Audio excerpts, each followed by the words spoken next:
आप देख रहे हैं वाल्मीकि रामायण भाग 1 एपिसोड 9 यात्रा। पिछले एपिसोड में महाराज दशरथ ने मारीच और सुबाहु राक्षसों से निपटने के लिए राम और लक्ष्मण को विश्वामित्र जी के साथ भेज दिया था। इस यात्रा में राम और लक्ष्मण को विश्वामित्र जी ने अनेक प्रकार की शिक्षा प्रदान की। कई मंत्र, अस्त्र और शस्त्र सिखाए। विभिन्न प्रांतों से घूमते हुए राम और लक्ष्मण जिज्ञासु युवकों की भांति प्रश्न पूछते और साक्षात ज्ञान के भंडार स्वरूप विश्वामित्र जी उनका उत्तर देते। इस प्रश्नोत्तरी के माध्यम से वाल्मीकि जी वास्तव में हमें इतिहास और भूगोल का पाठ पढ़ा रहे हैं। क्या मैं पूछ सकती हूँ, वे कैसे घूम रहे थे? पैदल या घोड़े पर?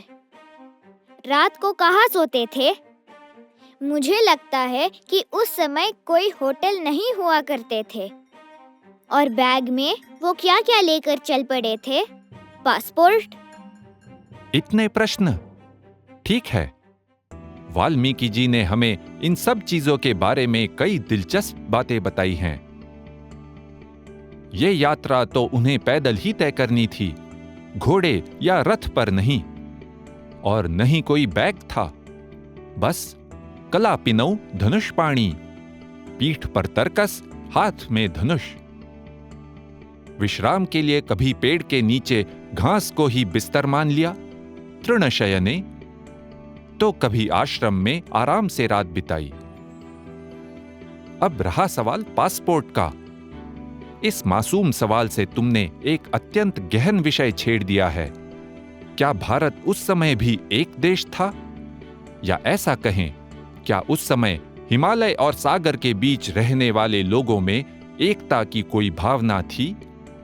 तो आइए देखते हैं वाल्मीकि जी ने उस समय की राजनीतिक व्यवस्था के बारे में हमें क्या-क्या बताया है। उस समय का प्रमुख राजनीतिक खंड था जनपद। आज की भाषा में उसे राज्य कह सकते हैं। लेकिन राज्य और जनपद में कुछ महत्वपूर्ण अंतर भी हैं। कोसल एक जनपद था। कोसलो नाम मुदितस्वीतो जनपदो महान। महाराज दशरथ कोसल के शासक थे। जनपदों के शहरी केंद्र नगर कहलाते थे। अयोध्या ऐसी ही एक नगरी थी।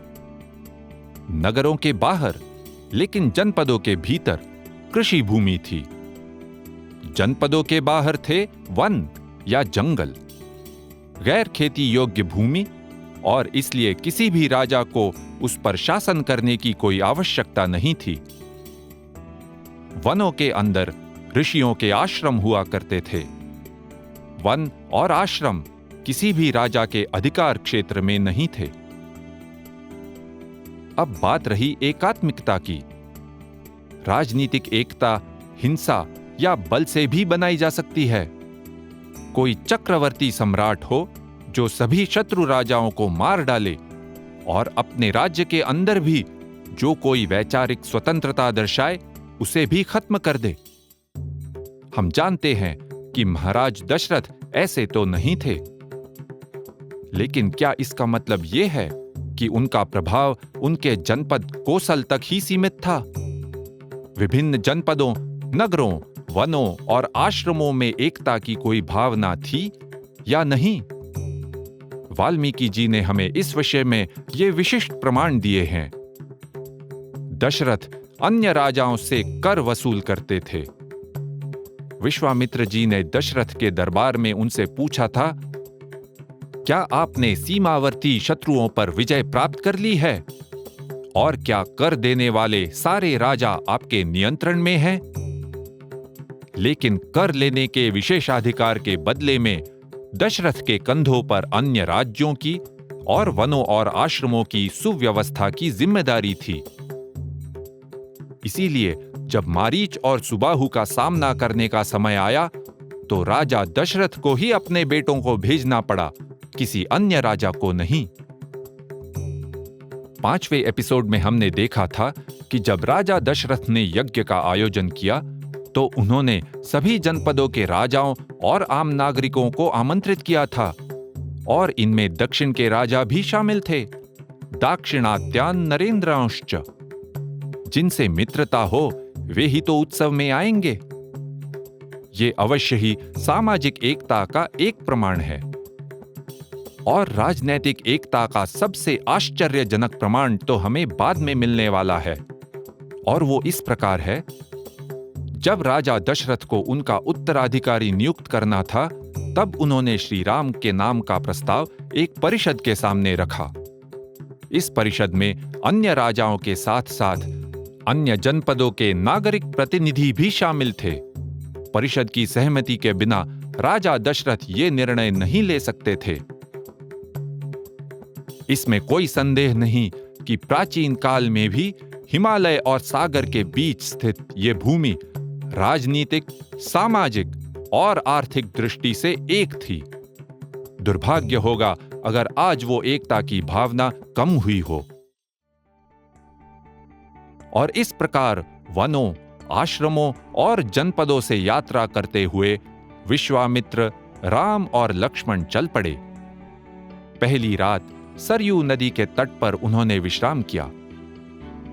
दूसरे दिन सवेरा होते ही विश्वामित्र जी ने राजकुमारों से कहा, कौसल्या सुप्रजा राम, पूर्वा संध्या प्रवर्तते, उत्तिष्ठ नरशार्दूल, कर्तव्यम दैवमान्हिकम। हे नरश्रेष्ठ राम, देखो प्रातः काल की संध्या का समय हो रहा है। उठो और प्रतिदिन किए जाने वाले देव संबंधी कार्य पूर्ण करो। आपको जानकर शायद हैरानी होगी कि जो शब्द विश्वामित्र जी ने तब कहे, आज भी लाखों लोगों का दिन वही शब्द सुनकर प्रारंभ होता है, क्योंकि यही श्लोक वेंकटेश्वर सुप्रभातम का पहला श्लोक है। और MS सुबलक्ष्मी जी की आवाज में ये स्तोत्र दक्षिण भारत के हजारों घरों और मंदिरों में प्रातःकाल सर्वप्रथम सुनाई देता है। दूसरे दिन शाम तक वे सब सरयू और गंगा के संगम पर पहुंच गए। पास ही एक आश्रम था। राम और लक्ष्मण ने पूछा, किसका है ये पुण्य आश्रम? कौन रहता है यहां? उत्तर में विश्वामित्र जी ने उन्हें उस आश्रम, कामाश्रम का इतिहास बताया। और इस तरह बातचीत और प्रश्नोत्तरी करते हुए यात्रा चलती गई। तीसरे दिन की सुबह कामाश्रम के ऋषियों ने अपनी नाव में इन्हें गंगा पार पहुंचा दिया। गंगा के दक्षिणी तट पर उन्हें एक भयानक दृश्य दिखाई दिया, जिसे हम देखेंगे अगले एपिसोड में। वहीं हमारी मुलाकात होगी एक राक्षसी से, ताड़का। इति ह आस, ऐसा ही हुआ था।